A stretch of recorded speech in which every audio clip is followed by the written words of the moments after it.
नमस्ते योगीज, आप सभी लोगों का स्वागत है आज इस नई वीडियो पे और मेरे इस यूट्यूब चैनल पे। तो अगर आपको मेरे चैनल पर नई नई वीडियो और चाहिए हुए तो आप मेरे चैनल को ज़रूर सब्सक्राइब करें, लाइक करें, शेयर करें और कमेंट करें।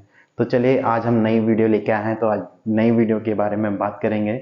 मेरी आज की नई वीडियो है जो वो है कॉन्स्टिपेशन के ऊपर, जिसे हम कब्ज के नाम से भी जानते हैं। तो कब्ज क्यों होता है, कैसे होता है और उसके क्या क्या और कारण हैं कब्ज बनने के। तो चलिए सबसे पहले मैं आपको बता देता हूँ कब्ज बनता क्यों है। कब्ज इसलिए बनता है जब हम खाना खाते हैं तो उससे पहले हमारा जो खाना है स्टमक में जाता है। तो स्टमक से हम जो भी हमारा खाना है वो स्टमक जो भी बैक्टीरिया के साथ मिलके उससे ग्लूकोज विटामिन जो भी है खाने से अपना ले लेता है। बाकी जो वेस्ट प्रोडक्ट बनता है वो हमारी स्मॉल इंटेस्टाइन, फिर हमारी लार्ज इंटेस्टाइन जिसे हम बड़ी आंत छोटी आंत कहते हैं उसमें जाता है। और उसके बाद हमारा जो वेस्ट प्रोडक्ट है वो बाउल मूवमेंट के थ्रू निकल जाता है, जिसे हम जैसे हम फ्रेश होने जाते हैं सुबह तो उसके थ्रू निकल जाता है। बट क्या होता है कि कॉन्स्टिपेशन कब होता है, जब हमारा जो वेस्ट प्रोडक्ट होता है जो हमारी बड़ी आंत होता है उसमें रुक जाता है। तो एटलीस्ट 2-3 दिन तक आपको दिक्कत आती है, बाउल मूवमेंट आपको फ्रेश होने में दिक्कत आती है। तो उससे क्या होता है, कॉन्स्टिपेशन होता है। कॉन्स्टिपेशन से फिर और गैसेस बनती है, फिर आपका हेडेक होता है। तो कॉन्स्टिपेशन से फिर बहुत सारी चीज़ें दिक्कत करती है और आप खाने का मन नहीं करता, फिर आप खाना भी अच्छे से नहीं पाते। आप जैसे मॉर्निंग में उठ रहे हो, आप फ्रेश नहीं हो पा रहे हो, तो आपका जो पूरा दिनचर्या है वो आपका बेकार हो जाता है। तो इसलिए ये कॉन्स्टिपेशन बहुत बुरा है। आपको इससे बहुत प्रॉब्लम होगी, क्योंकि जब भी आपका कॉन्स्टिपेशन होता है, जैसे मैंने अभी बताया कि आपका सर दर्द रहेगा, आप फ्रेश नहीं हो पाओगे, आपका माइंड फ्रेश नहीं होगा, तो आपका किसी भी काम में मन नहीं लगेगा। तो इसलिए कॉन्स्टिपेशन होता है। तो मैं आप चलिए अब मैं आपको बता देता हूँ कि कॉन्स्टिपेशन के कौन कौन से मेन कारण होते हैं। तो सबसे पहला कारण जो होता है कि हम तला भुना और बाहर का खाते हैं, जैसे कि आपका फास्ट फूड हो गया, समोसे वगैरह, ये चीज़ हम इनटेक करते हैं। तो ये बहुत भी बेकार चीज़ें हैं जो कि हमारे शरीर में जाके ना तो हमें एनर्जी देती है ना कुछ देती है। ये चीज़ बाहर का हमें नहीं पता कैसा तेल यूज़ हो रहा है, कैसा आइटम यूज़ हो रहा है, तो इस वजह से आपका जो भी है ये जा पेट में जाके आपका स्टक हो जाता है, ये फिर से कॉन्स्टिपेशन की प्रॉब्लम करता है। तो यहाँ पे जो सेकंड कॉज है, जो आपका लेस इनटेक ऑफ वाटर है, जो भी हम पानी बहुत कम पीते हैं, उस वजह से भी कॉन्स्टिपेशन होता है। क्योंकि कॉन्स्टिपेशन में आप क्या होता है, जब आप भी आपका इनटेक वाटर करते हैं, और इनटेक से क्या होता है, आपका जो स्टमक है वो फ्रीली मूव करता है, जो भी आपका फूड है वो फ्रीली मूव करता है। तो इसलिए हमें पानी इनटेक प्रॉपर तरीके से करना चाहिए। एटलीस्ट जो आपका 3 से 4 लीटर वाटर है आपका कंजम्पशन होना चाहिए डेली का।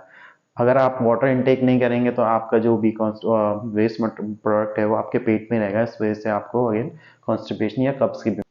अब तीसरा कारण जो इसका है, जो मैंने अभी फूड से रिलेटेड बताया आपको, जैसे कि आप बाहर का तना बुना खाते हैं, उसी के साथ एक और चीज़ ऐड हो जाती है यहाँ पे। हम जितना मिर्च मसाला वाला खाना खाएंगे उससे भी आपको कब्ज की प्रॉब्लम हो सकती है। चौथा कारण है, मैं आपको बताना चाहूँगा, जो चौथा कारण है वो आपकी सेडेंट्री लाइफस्टाइल, जिसमें आप ना तो वो एक्सरसाइज वगैरह करते हैं, ना आपका बैठना उठना सही है। जैसे कि आजकल हम ज़्यादातर वेस्टर्न चीज़ें फॉलो करते हैं, तो इंग्लिश सीट भी वेस्टर्न जैसी होती है। तो वेस्टर्न सीट में आपका जो क्या होता है, पोजीशन सेटिंग पोजीशन रॉन्ग होता है। उसमें आपका जो कॉलन होता है, स्टूल होता है, वो ओपन नहीं हो पाता। आप अगर इंडियन सीट यूज़ करेंगे तो आपका जो कॉलन होता है डायजेस्टिव, उसमें स्टूल होता है एक, वो अच्छे से ओपन हो जाता है। तो इससे भी आपको हेल्प मिलती है जो कॉन्स्टिपेशन से रिलीज होने में। इस क्योंकि आजकल हम मॉडर्न टॉयलेट यूज़ कर रहे हैं, तो इस वजह से आपका जो सिटिंग स्टाइल है वो भी बेकार हो चुका है। इस वजह से आपका कॉन्स्टिपेशन की प्रॉब्लम होती है। चीज़ मैं आपको इसके साथ बताना चाहूँगा, जो भी आप जैसे एक्सरसाइज वगैरह, लैक ऑफ एक्सरसाइज हमारी है आजकल मॉडर्न लाइफस्टाइल में। अभी मैंने बात करी जैसे सेडेंट्री लाइफस्टाइल है, हम सुबह उठ के ना तो हम पानी पीते हैं, ना हम मॉर्निंग वॉक करते हैं, हम उठ के अपना फ़ोन यूज़ करते हैं डायरेक्टली। बट हमें ये चीज़ अवॉइड करनी चाहिए। हमें सुबह उठ के पहले सबसे पहले गुनगुना पानी पीना चाहिए। और गुनगुना पानी हेल्प करता है आपके जो भी है वेस्ट मटेरियल जो भी आपकी बड़ी आंत में रहता है उसको हेल्प करता है आपको बाउल मूवमेंट करने में, जो कि आप सुबह फ्रेश हो जाए। और साथ ही आपको उसके बाद अपनी एक्सरसाइजेस करनी चाहिए। आप योगासन करें, चाहे वॉकिंग करें, एटलीस्ट 5 से 10 मिनट। तो उससे आपको हेल्प मिलेगी कॉन्स्टिपेशन से रिलीज करने में। तो चलिए इसी के साथ में अब आपको कुछ योग अभ्यास या कुछ योगासन मैं आपको बता देता हूँ, जो आपको बहुत हेल्पफुल रहेंगे, जो आपको कॉन्स्टिपेशन से बहुत आराम दिलाएंगे। तो चलिए चलते हैं अपने पहले पोस्चर पे।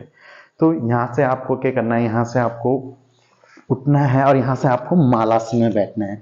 आपको दोनों जो पाँव है वो खोल देने हैं थोड़े से 1-2 फीट की गैप में। उसके बाद आपको बैठना है और हाथ जोड़ के ऐसे बैठना है। तो ये मालासन में आपका क्या होगा, जो भी आपका जो स्टूल पॉइंट होता है उसे हेल्प करता है ओपन करने में, और ये आपको बॉल मूवमेंट क्रिएट करने में बहुत हेल्प करेगा। स्पेशली आपको ये मॉर्निंग में ट्राई करना है पानी पीने के बाद।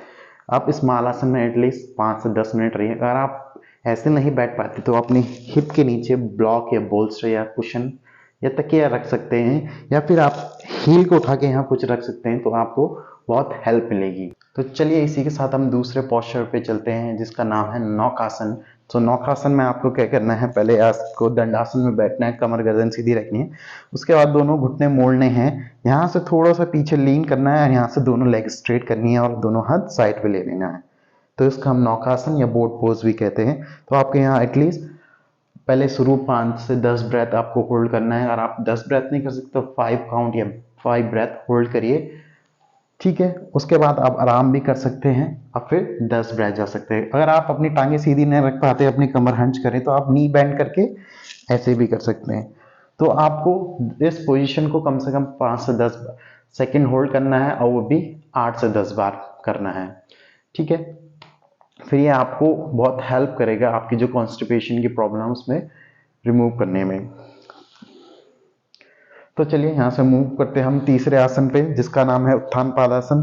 तो यहाँ से आपको लेट जाना है अपनी पीठ के बल और दोनों हाथों को अपने दोनों हिप के नेक्स्ट रखना है, अपने हिप के नेक्स्ट में रखना है। यहाँ से दोनों आपको पाँव उठा लेने हैं 30 डिग्री पे। हाँ, यहाँ आपको कम से कम 5 से 10 सेकेंड होल्ड करना है और फिर एक्सेल करते हुए नीचे आना है। फिर दोबारा से हम जाएंगे, करीबन आपको 8 से 10 बार करना है।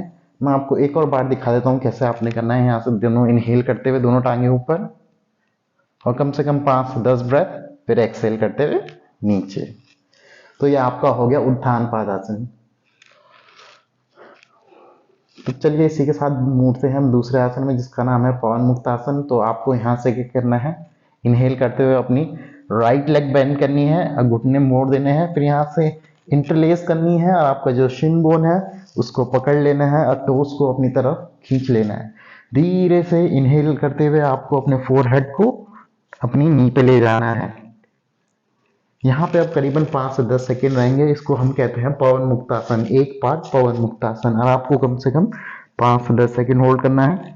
फिर उसके बाद ये रिलीज कर देना है। सेम थिंग अपने लेफ्ट साइड से बेंड करते हुए इनहेल और एक्सेल, फिर इनहेल, फिर आपको अगेन 5 से 10 सेकेंड, या फिर आप ज़्यादा होल्ड कर सकते हैं, आप ज़्यादा होल्ड भी कर सकते हैं। फिर एक्सेल करके रिलीज कर देते हैं। फिर हम करेंगे यहाँ से अपना मेन पवन मुक्तासन।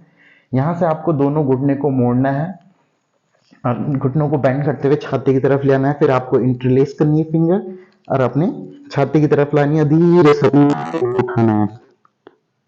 फिर यहाँ पे आपको करीबन 8 से 10 सेकेंड होल्ड करना है, फिर एक्सेल करके रिलीज कर देना है। फिर करीबन आपको दोबारा से 8 से 10 बार करके और करीबन 5 से 10 ब्रेथ होल्ड करनी है। तो जो मैंने ये 4 पोजेस आपको बताए हैं, जो 4 योग अभ्यास, 4 योगासन आपको मैंने बताए हैं, ये बहुत ज़रूरी है कि कॉन्स्टिपेशन पे आपको ज़रूर परफॉर्म करने हैं, जिससे आपके जो कब्ज़ की प्रॉब्लम बहुत जल्दी दूर हो जाएगी। कम से कम आपको 2 हफ्ते में इसका आपको पता लग जाएगा कि आपके बहुत लाभदायक पोस्चर हैं। तो आपको इसको ज़रूर परफॉर्म करना है और साथ में आपको थोड़ा सा अपने खाने पीने पे भी ध्यान देना है। ज़रूरी नहीं कि योग अभ्यास से सब कुछ जाएगा। अगर आप खाने पीने पे भी ध्यान नहीं देंगे तो आपको कॉन्स्टिपेशन की प्रॉब्लम हो सकती है, क्योंकि कॉन्स्टिपेशन में आपका क्या होता है, फाइबर इनटेक नहीं हो पाता।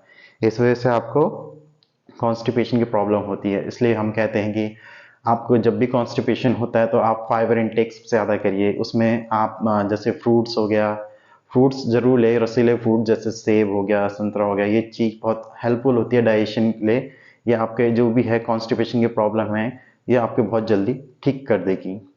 तो अगर आपको वीडियो पसंद आया तो लाइक करिए, शेयर करिए और कमेंट करिए।